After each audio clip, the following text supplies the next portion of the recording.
What is up, ladies and gentlemen? We're back, the Rockcast podcast. What is it, episode 3, I think? We're already losing track. So we're here with Ethan, always. Yeah. And we have a special guest today. A good friend of mine, known as GwK Ultra, or I don't know him. So so our first guest, we're gonna see how things goes, and so let's start. Let's begin. Alex, you had a question you wanted to ask, so what is it? Shoot. Bang. All right. Do you guys think the universe is infinite? Yeah. No. Ooh, actually, that's a good question. Shut up. Yeah, does the universe go on forever? Does it stop at some point? What do you know? Personally, I think it's infinite. I think it's infinite. Why do you think it's infinite? Well, there's a certain way to answer this question. So I can't say it's infinite at the same time. I can't say it's not at the same time. So. Okay, so Juan, what do you think then? I think the universe, with these type of questions, like I said, it's a universal type of question. Everybody has a different opinion on it. Everybody has a different perspective on it, such as like religion and stuff. I personally believe that the universe is going to be bigger than we expect. That's what I think. I think the universe can be bigger than we expect. With the whole, light and light traveling for us to see the universe and stuff. So I think that the universe is bigger than we think.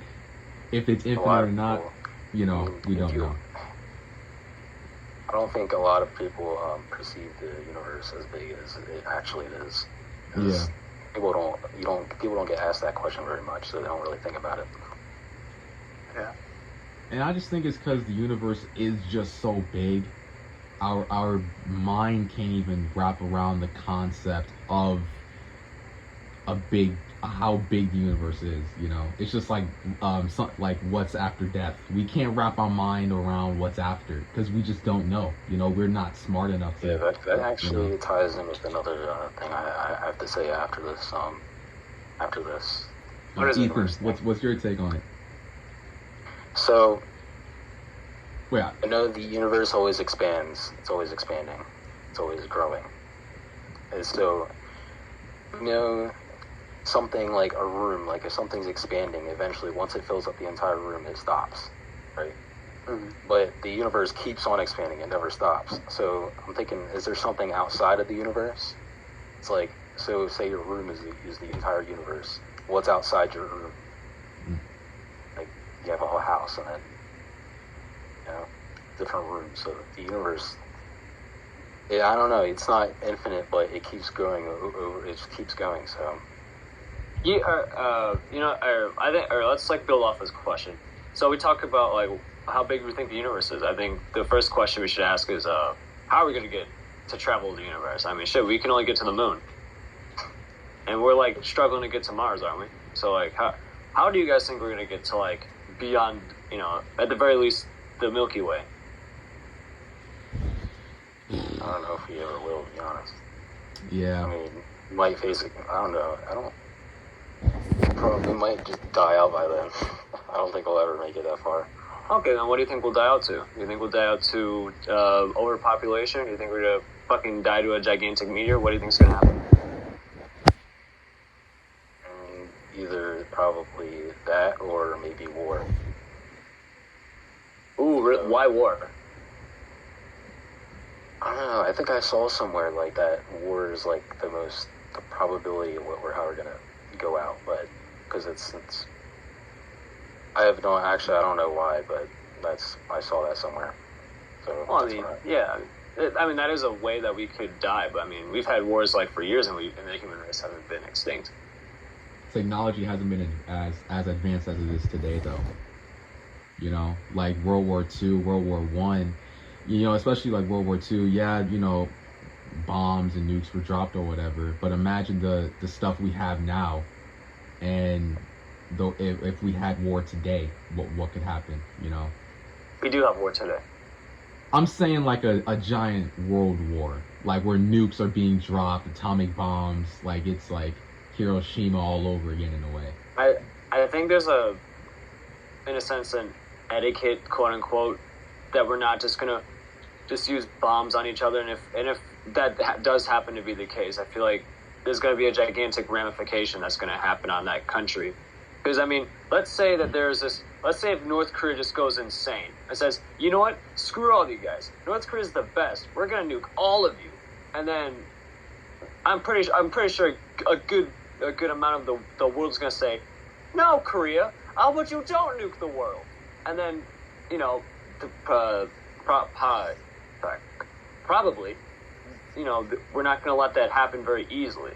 I mean, yeah, we've gotten smarter with nukes, but we've also gotten smarter in other ways than just gigantic bombs. We've gotten smarter in how we deal with things, like people with bombs, hopefully. I think I'm guessing we're building a missile defense system, like, hopefully. This would have been really good if I did some research on it, but I haven't. So, I mean, we can only hope. Yeah. And, you know, it would be great if America or our government or whatever could make missiles and stuff, like, were to, like, yeah, you know, let's make missiles to, you know, protect our country or whatever. But while we're focused on that, you know, there's still, and I'm going on in a whole different tangent here, gun control and school shootings. I think we all saw that recent school shooting or whatever. I saw it on TikTok, personally. And I haven't seen it. What was that about? You didn't see it? It was basically where this. Have you seen it? The school shooting on TikTok. There was many. There was one where all the kids were in the room, oh, and then yeah. the guy came in. Wasn't there a dude trying to act like the police? Was that him? Yeah. I think it was. There was one school shooting where the school shooter was acting like the cop. Was acting like police? The cop. Yeah, the police. And he was like, let me in. And then they said that he had said bro. Yeah, he had said bro, and that gave his identity away, and all the kids like ran through the window. It's just. Did our teacher tell us this story? No. I swear to God, our English teacher told us a story. Did she? I'm being so serious. There's like so many videos on TikTok on it. Really? Yeah, I can. I guess I'm not on TikTok enough to see this type of stuff. Yeah, me neither, bro. It's okay. Yeah, it had like 7 million likes. But yeah, and Dude, it's just I like, mean, you gonna look for it? Yeah. All right. well, I don't think it's that rare for like someone to say is where everyone's locked in and said, well, might as well try and just, you know, juke them like, hey, bro, it's the cops, bro. You gotta come out, bro. Yo, like, hey, it's the cops, bro. Hey, bro, we balling out here, bro. I took out the school shooter and shit. You feel me? Yeah, I'm the cop. Yeah. Let me see. It was.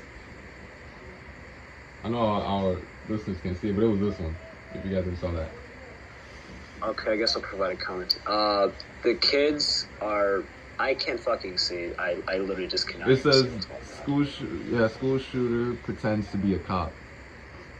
Okay, audio listeners at home. Imagine yeah, a little kid listeners. sitting outside a door with like an AK or something, saying, "Let me in! I'm the cops, bro!" And that's her shooter, I guess. I don't know. I couldn't see.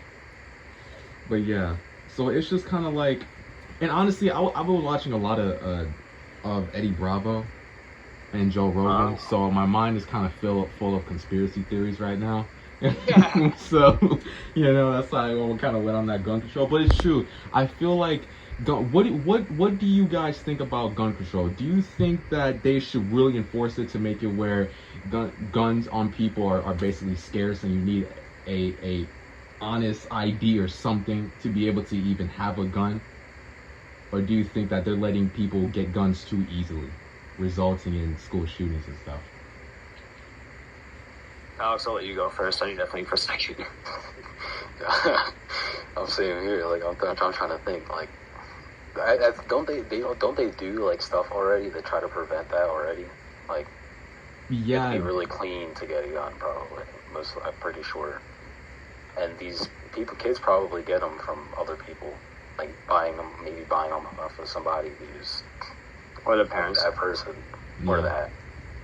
Like, I know my dad, he has a few guns, but we sometimes we got shooting for fun, but yeah, he's never done anything bad, but I don't Yeah. know where I'm going with this, but yeah, I'm just saying that.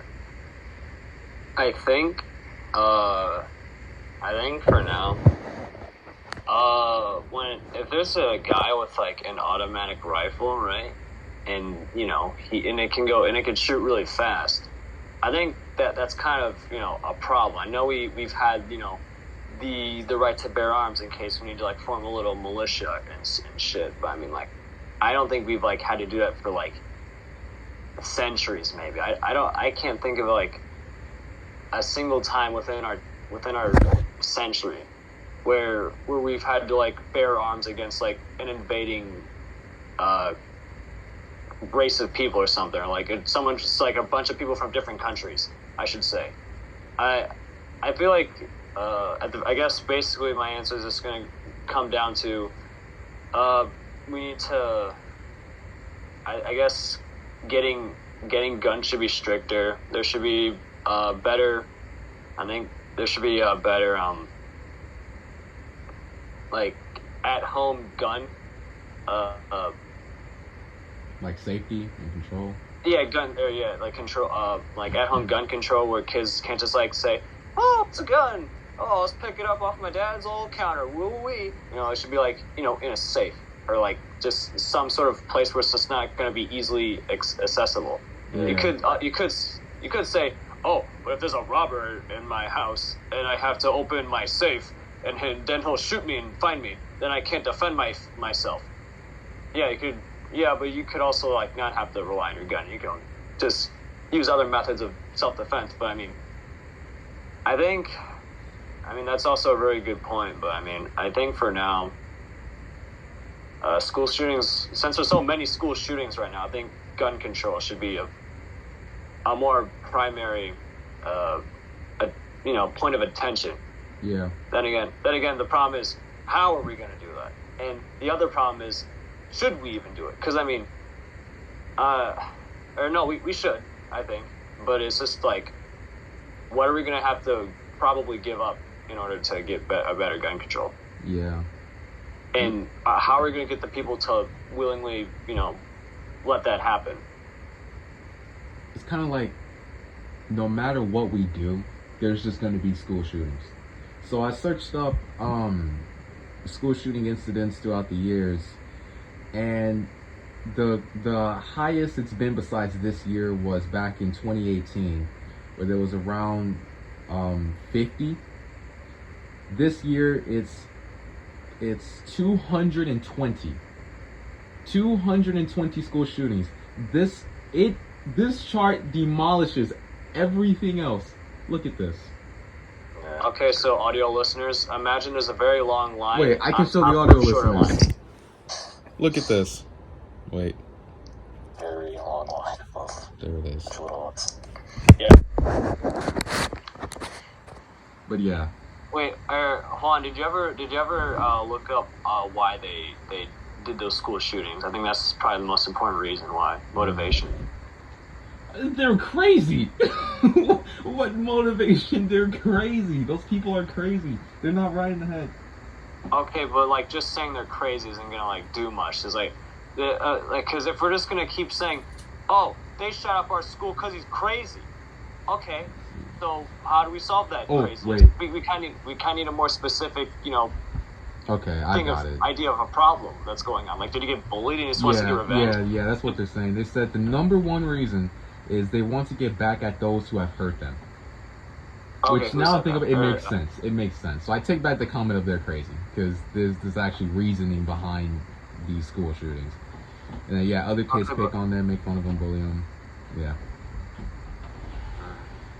And then they don't value I was thinking another part of it can just be mental health, or like an undiagnosed mental health problem. Yeah, always. I also think a part of that might be like, what do you think of school counseling right now? I'll let you go first. I don't know much about that. School counseling. I mean, well, you have a counselor in your school. I mean, I've never really had to go to the counselor that much. I don't really have much experience with the counselor or whatever. So I've never seen videos really much. So. But do you think it's like a good idea that the school has them, or do you think it's just kind of like obviously, a waste of? That would, because it's easy access, right, to someone who can help you. Mm-hmm. It's just a matter of how good that said. Goddamn, what were they called? Counselors. Yeah. It's just a matter of how good those counselors are. Because I mean, at the end of the day, they are people, and you know they could be a bad counselor, they could be a good counselor. I don't know. But I don't think I can actually make a say. I feel like kids are. I think part of the reason is kids are unnaturally like untrustful. I mean, I've heard like some kids like say, if I'm depressed, I don't want to go to a therapist. They don't know me. They just want to do. They're just doing it for money. And so, do you not think that same mentality is going to be applied to like your school counselor? That school counselor doesn't care about me. They just want money, and that's all they want. I mean, that could possibly be the truth, or they could also care, because they also have to put in the consideration of how much time and money they had to spend for college to get into the profession that they're in. And you know what? They still might just want the money. I don't know, but I think for now, because of the experiences I've had with my counselors, counselors are good. I can't really think of a counselor that was bad for me. Like, to me, if anything, counselors right now for me are just like college advisors. Yeah. What do you think, Juan? Yeah, I think it's as long as they are showing interest and passion into what you're telling them, and they actually listen and take everything into consideration. As long as I think they mostly listen, because I think a lot of times, because I'm trying to recall like my situations where I've been like super stressed or I've hit, you know, I've been really low or whatever. The only thing, the true thing that really helps me is venting. Because having that stuff inside is poison, and if you talk to yourself, it's way different than talking to another person, and you know they're listening to you and they understand you. I feel like that's the best, you know, personally, and most likely other listeners as well, when you're venting and talking to other people. I could add on, I think music might be another good way to help a lot of people. Yes, music, yes. Because if you have a song that's like talking about exactly what you're going through, it's like really good. Yeah. You're not alone. Yep. It's like that. I don't know. We can read comments about everyone else that's going through what you're going through. Mm-hmm. Yeah, that is a nice feeling. But I feel like kids. I mean, I always say like I feel like because of kids, because you know I am a kid, and I also think this. But I feel like a kid would be more inclined to talk with their friends about their problems than a counselor. Because I mean, I feel like at the good old ripe age of 16, would you rather want to talk to those damn adults that are out to get you, possibly because they're the teacher and they just want money, or would you want to talk with your friend that you've trusted for like most of your life? Yeah, you got a point. I mean, definitely, like, counselors, I do recommend going to see a counselor, because, I mean, that's their job. They're also an adult, and they just have more experience than you, and more experience than your friend. But I guess there's nothing wrong with talking to both of them. Yeah. So, I mean. Yeah, and I think the more people, the better. You get, what's the word? You get, like, a different, different point of view about the situation. So, yeah, the more people you trust that you can talk to, the better. Because what you don't want to do is talk to somebody who is not very trustworthy, and then something happens between the two of you guys, and then they start spreading rumors about you, and that's just a whole thing by itself. So sadly, that's what happens to kids that may be a school shooter potentially. You know, they don't have a lot of friends at school. They feel like the world's against them. They feel like they have to do something. They have to fight back. Yeah. I mean, look at, like, for one example of a shooter. I mean, he's not a school shooter. Is he school? I don't remember. I just remember Elliot Rock. Oh yeah, he killed a bunch of like sorority people. Elliot Rogers. His manifesto was about I'm very lonely, sexual frustration, and shit like that. I feel like school shooters are born from, well, for one, loneliness, distrust, and yeah, I mean, school can play a big part of it.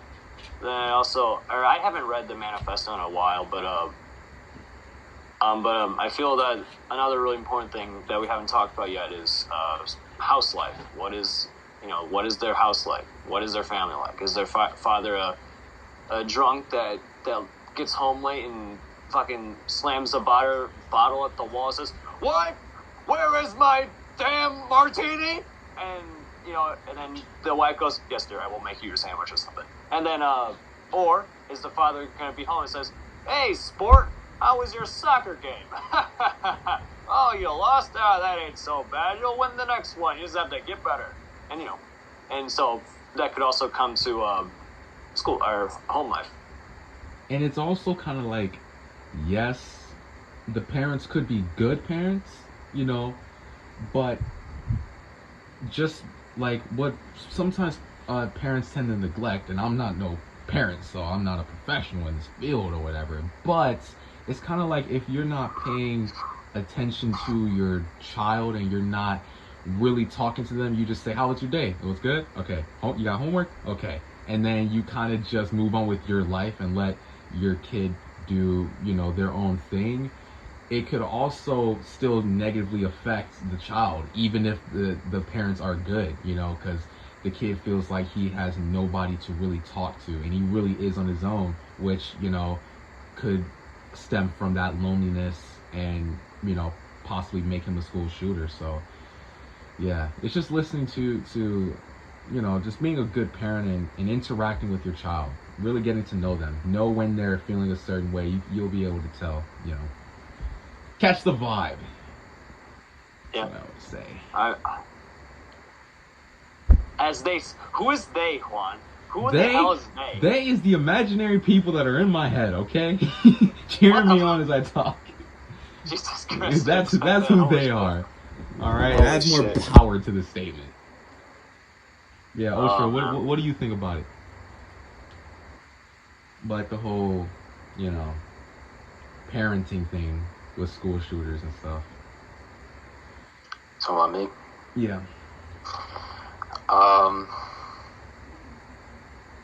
I feel it's probably having to, like what Ethan said, right? Like having parents that are always like on you, or like abusive parents or something like that. Mm-hmm. Maybe, and I don't know about having two like great parents. I mean, usually I know like the best is probably having one parent that's like obviously a good parent, and the other one that's a little more strict on you, just to make sure you're not in trouble, you're not doing all that. But yeah, it's probably at home. What could cause is also another big part in what can cause someone to become a school shooter. Yeah. That's true. Well, I think the takeaway from here is let's go out and talk with someone new sometimes. Yeah. I mean, you never know who you might like. They might not have the same likes as you, but I mean, they'll sure be a pretty interesting guy because I mean they're nothing like you. So I mean, if you think that they're uninteresting because they're different, then well, you're fucking kind of arrogant. Because if you just disregard someone because they're different than you, then you just think that they're uninteresting to you. Why aren't they uninteresting? Because they're different than you? They're silly. Let's go talk with someone new. Make new connections, new branches. Go properly interact with that kid that doesn't talk much. He might want to. And if he doesn't want to, that's fine. He's just an introvert that just likes probably gaming or something. I don't know. Or art. He likes gaming. He doesn't talk to nobody. He's instantly making a game. New topic that can be interesting. Oh, I got one. Mr. Ty Kim on Twitter got ratioed in very very hard. Oh, it was atrocious. I'll quote his tweet. Actually. Oh yeah, here it is.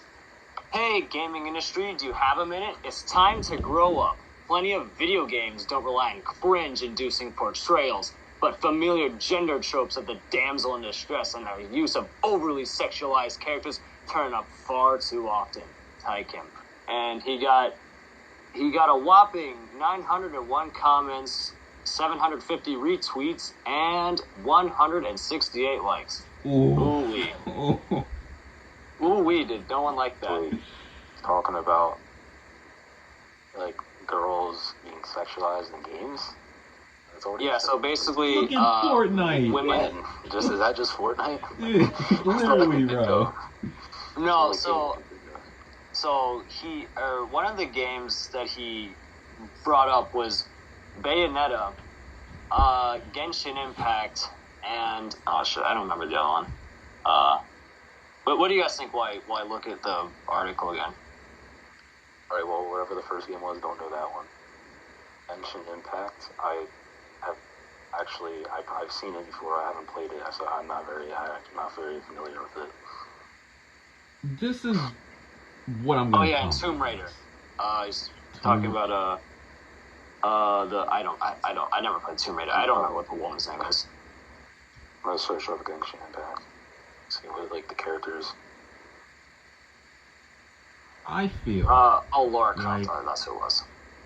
girls in video games have always, and I'm not saying this is good because it's not, but women in video games do tend to be more sexualized, and that's just what it is, because there are those people out there who, and we can back this up on Fortnite again. You know how many little kids, how many people buy female skins because of how, big the butt is or how big the breasts are. Like, I don't know. I will admit I run around with a female character in Fortnite, or at least I did before. We've all been there. I've been there. My whole locker is 90% female.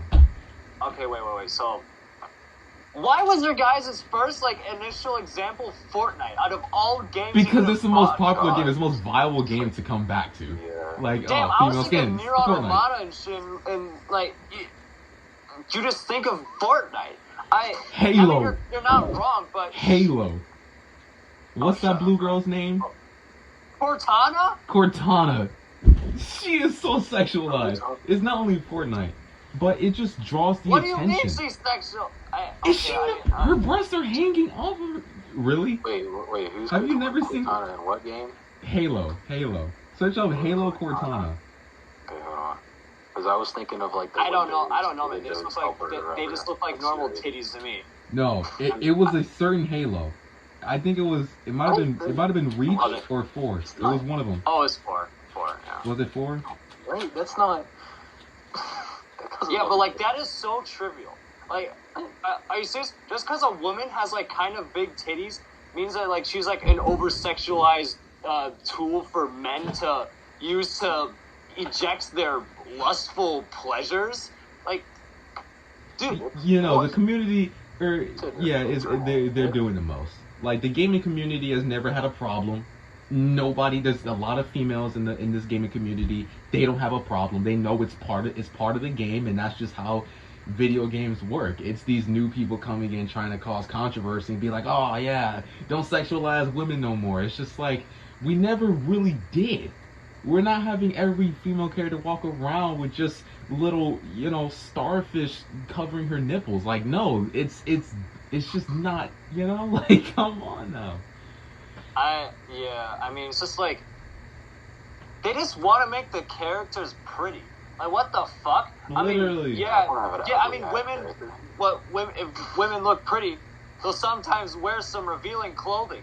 Pretty crazy. If you go outside and see a woman wearing shorter shorts than a man's shorts, and you think, oh my god, these women are too sexualized. They're who created these women's shorts? Exactly. Oh my, it's just man, the women just want to make cute video game characters.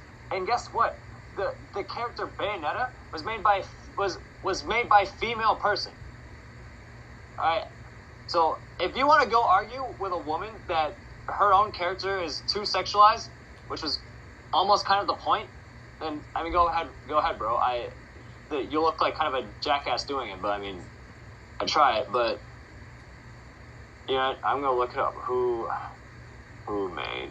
You know, you guys talk. Yeah, I'm sorry. And these are the people who are trying to cancel or trying to be like, oh yeah, stop, you know, sexualizing women in video games. These are the same people who tried to cancel Mr. Beast and tried to say that if you work out, you're fat phobic. Like, what does that even mean? Stop. If you work out, you don't want to be fat. That means you're fat phobic. I know you've heard that. People tried canceling Mr. Beast? Yes, they tried canceling Mr. Beast. Oh, what? I might have been... I have no idea. They canceled Mr. Beast. It's like, oh wow, Mr. Beast. Why don't you use your money for good and donating? Oh, and guess yeah, what? yeah. And guess what? Oh my God, Mr. Beast is flexing that he's donating to people. Oh my God, what an arrogant asshole that only wants views and attention. He can't win. The man actually can't win. It's like what Charlie Penguins or fucking Moist Critical said. He can't win. He fulfilled what Twitter was, and he's still getting shit out for it. Like how? I was gonna say Ethan, like kind of reminds me. Is Ethan Asian? Yes, I am. So he reminds me of like he looks like an Asian version of Chloe. Yeah, I think he might have been the 8th person I've heard that in my life. Really? Yeah, I've told him that too. Don't worry. So many times. And honestly, it hasn't gotten old. I think that's great.